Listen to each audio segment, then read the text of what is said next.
बिहार में कानून का इकबाल खत्म होता जा रहा है, क्या लगता है आपको? विधि व्यवस्था की स्थिति इतनी बदतर हो जा रही है कि लगातार कमजोर वर्ग के लोगों के साथ अत्याचार की घटनाएं, बलात्कार की घटनाएं, हत्या की घटनाएं, आराम से रेप कर दिया, रेप करके हत्या कर दिया।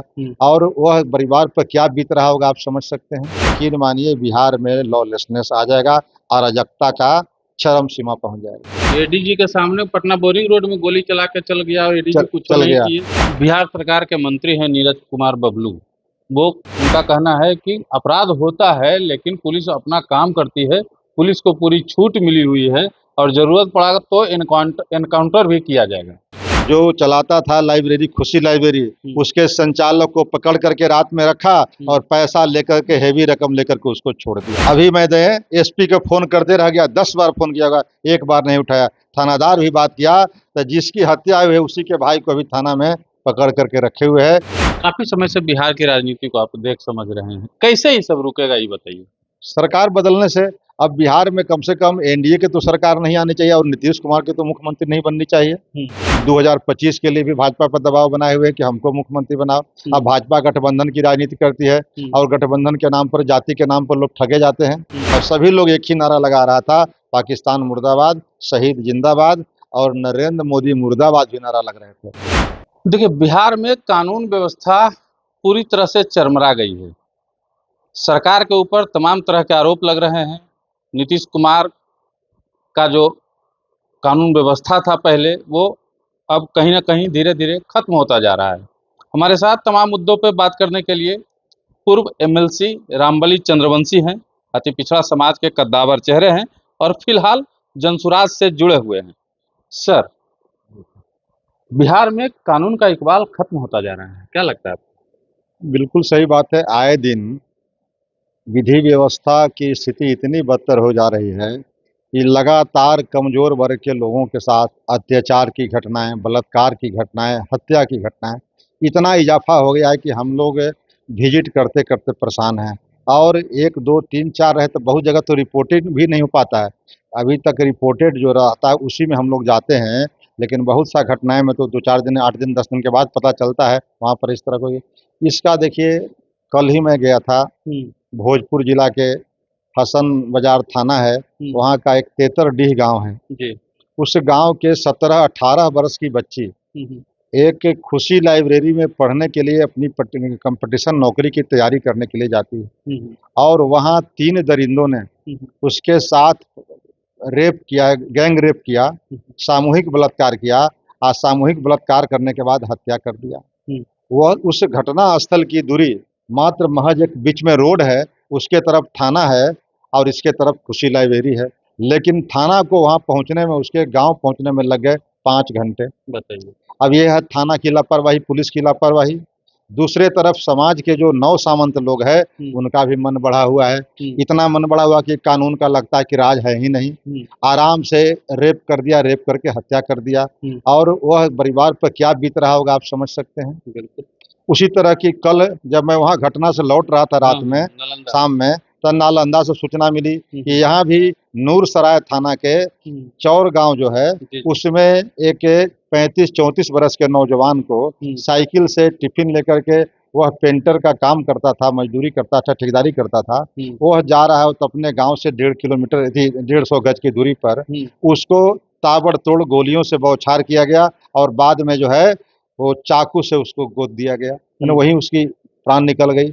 अब उसके 3 छोटे छोटे बच्चे हैं, ये दिन की घटना है।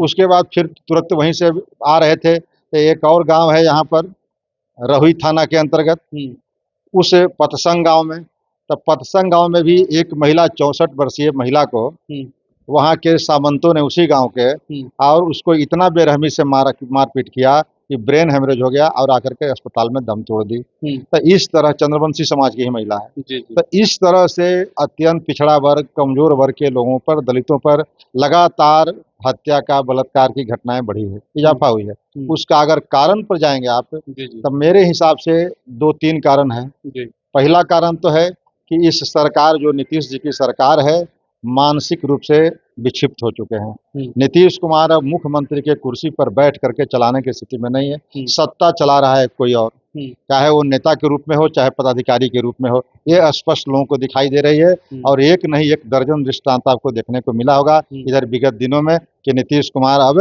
वो नीतीश कुमार नहीं है जो नीतीश कुमार जाने जाते थे। दूसरी वजह है करप्शन। अब करप्शन क्या है कि यहाँ तथाकथित शराबबंदी है, शराबबंदी नहीं है, तथाकथित कानून में कह रहा हूँ कि है। और शराबबंदी के नाम पर और बालू माफिया के नाम पर सारा जो पुलिस है बिहार का उसमें कमाने में लगा हुआ है और उसको विधि व्यवस्था से कोई लेना देना नहीं है। तो इतना चरम सीमा पर भ्रष्टाचार पहुंच गया है और पुलिस तंत्र उसी में इन्वॉल्व हो गया है कि अब कहीं भाई क्राइम पर ध्यान उनका नहीं है, पैसा पर, घूस पर, बालू का माफिया हो चाहे दारू का माफिया, उस पर ध्यान है। तो यह नीतीश कुमार जो जिद पर अड़ा हुआ है, पता नहीं किसका जिद है कि यह तथाकथित शराबबंदी, अगर शराबबंदी बढ़िया होता तो फिर गुजरात में क्यों नहीं लागू होता है? बगल में उत्तर प्रदेश में जोगी जी बड़े कड़े मुख्यमंत्री माने जाते हैं, वहां क्यों नहीं लागू करते? या भाजपा अपने शासित प्रदेशों में लगा दिया होता? तो यह नीतीश कुमार क्या करना चाहते हैं भाई? आज बिहार विकास के हर मानक पर फिसड्डी है। आप देखेंगे प्रति व्यक्ति आय में, चाहे शिक्षा और स्वास्थ्य की बात करें, तो हर पैमाने पर बिहार फिसड्डी है। अब फिर भी नीतीश कुमार क्या करें? दारू बंद कराएंगे। अरे भैया, दारू तो बंद करा रहे हो, 20,000 करोड़ की बात रेवेन्यू का नुकसान हो रहा है, लेकिन इस व्यवसाय में लगे हुए जो लोग हैं वो 40,000 करोड़ से भी ज्यादा मुनाफा कमा रहे हैं। कहाँ से? बिचौलिया। कौन?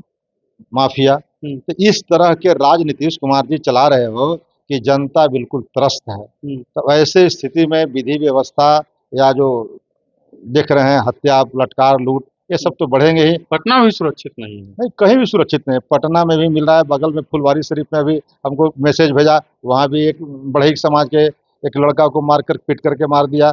दानापुर में भी घटना को मिली है, अभी फतुहा में मिला है, डबल मर्डर हो गया। तो आज ही एक दिन में कम से कम आधा दर्जन से अधिक सूचनाएं हम लोग को मिलता है। अब यही मैं मानता हूँ कि हर सूचना, हर घटना की सूचना नहीं आती है, फिर भी आधा दर्जन केसेज हमको रोज मिलते हैं। तो आप समझिए कि बिहार की हालात क्या है।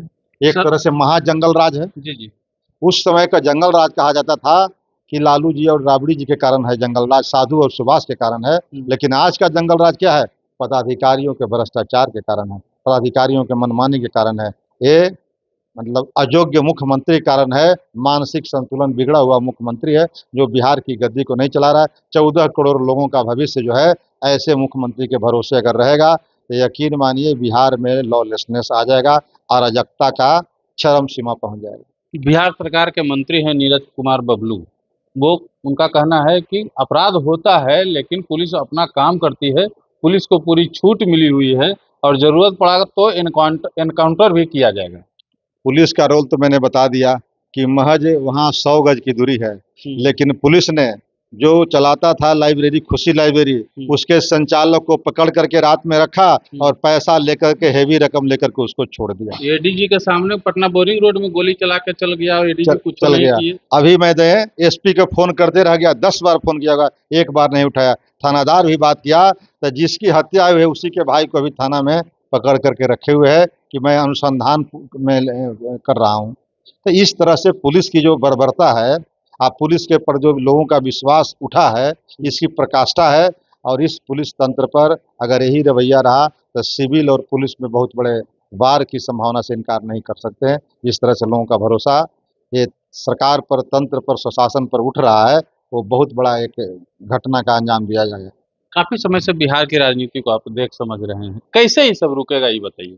सरकार बदलने से अब बिहार में कम से कम एनडीए के तो सरकार नहीं आनी चाहिए और नीतीश कुमार के तो मुख्यमंत्री नहीं बननी चाहिए।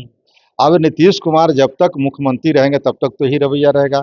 2025 के लिए भी भाजपा पर दबाव बनाए हुए कि हमको मुख्यमंत्री बनाओ। अब भाजपा गठबंधन की राजनीति करती है और गठबंधन के नाम पर, जाति के नाम पर लोग ठगे जाते हैं। इसलिए जब तक बिहार के लोग, अभी मैंने नवादा और नालंदा में गया था, एक देखा था कि जो शहीद हुए थे सेना के लोग और शहीद का जो अंत्येष्टि में गया, उस समय में जो भीड़ देखा, जो जुलूस देखा, हजारों हजार लोग थे। वो कोई जाति के नहीं थे, एक जाति के, वो जाति से, धर्म से, पार्टी से, सबसे ऊपर उठ करके सब जाति के लोग आए हुए थे और सभी लोग एक ही नारा लगा रहा था, पाकिस्तान मुर्दाबाद, शहीद जिंदाबाद और नरेंद्र मोदी मुर्दाबाद भी नारा लग रहे थे। नरेंद्र मोदी मुर्दाबाद क्यों लग रहा था कि पहले बिहार और भारत का दो चेहरा बड़ा स्टार प्रचारक थे, नीतीश कुमार और नरेंद्र मोदी। नीतीश कुमार अपने मानसिक रूप से फंस गए और नरेंद्र मोदी का माफिया के द्वारा, अडानी और अंबानी के द्वारा जो राज चला रहे हैं भारत में, ट्रम्प के कहने पर उन्होंने युद्ध विराम का जो फैसला लिया, इससे भारत के लोग जो है शर्मसार हैं। और इसीलिए वो नारा लगा रहे थे, उसमें कोई एक जाति के लोग नहीं लगा रहे थे, एक जाति की जुलूस नहीं थी। ये भारत में आपने अभी देखा होगा, परसों प्रधानमंत्री की यात्रा थी, प्रधानमंत्री का रोड शो था और रोड शो में कई को पॉइंट बनाए हुए थे कि यहाँ पत्रकारों से मिलेंगे, यहाँ लोगों से मिलेंगे, लेकिन वो 3 घंटा 2.5 घंटा का कार्यक्रम था रोड शो, लेकिन उतने लोग नहीं जुटे, नंबर 1। नंबर 2, प्रधानमंत्री खुफिया की जानकारी थी या क्या थी, 56 इंच के सीना की बात करते हैं, लेकिन उनको हिम्मत नहीं हुआ कि शीशा गिरा करके भी कम से कम लोगों से मिले। ब्लू रंग का शीशा, काला रंग के शीशा में, बुलेट प्रूफ शीशा में अंदर से ऐसे ऐसे हाथ मिला रहे थे। अच्छा, क्या लगता है, मतलब बिहार पुलिस की, बिहार के कानून व्यवस्था पे प्रधानमंत्री को भी भरोसा नहीं था, इसीलिए लगा कि उनको सुरक्षा नहीं दे पाएगी बिहार पुलिस। हाँ, कह सकते हैं, कहीं ना कहीं खुफिया से इनको रिपोर्ट मिली होगी कि अगर 56 इंच का सीना होता, भय नहीं होता, तो रोड शो की जो बात किए थे 3-3.5 घंटा, ये 5 किलोमीटर की रास्ता तय करने के लिए, तो वो खुले गाड़ी में घूमते, खुले गाड़ी में नहीं घूमते तो कम से कम शीशा हटा दिए होते, कहीं रुक गए होते, लेकिन उनकी गाड़ी कहीं नहीं रुकी। पटना के लोगों ने या बिहार के लोगों ने तो कुछ देर के बाद टीवी ऑफ कर दिया गुस्सा से। यह प्रधानमंत्री रोड शो की नारा लगाता है, बहुत तरह की बात कहे जा रहे थे, लेकिन सब झूठा है, बकवास है। आज तक इतना झूठा प्रधानमंत्री देश को कभी नहीं मिला था। तो ये प्रधानमंत्री का भी साख गिर गई है पब्लिक में और मुख्यमंत्री का गिर गई है, इसलिए इससे जल्दी मुक्ति मिले बिहार को, भारत को, तभी भला होगा। चलिए देखिए, रामबली चंद्रवंशी जी को सुन रहे थे आप। इसमें कोई ये कहने में मुझे कोई गुरेज नहीं है कि बिहार में कानून का इकबाल जो है कहीं ना कहीं अब खत्म होता नजर आ रहा है। इसमें कोई संशय वाली बात नहीं है। आप चाहे कुछ भी कह लीजिए, कितना भी छुपा लीजिए इसको, लेकिन जो घटनाएं घट रही है, जिस तरीके की घटनाएं हो रही है, उसको देखते हुए फिलहाल सभी के मुंह में एक ही बात आ रही है कि बिहार में कानून का इकबाल अब धीरे धीरे खत्म होता नजर आ रहा है।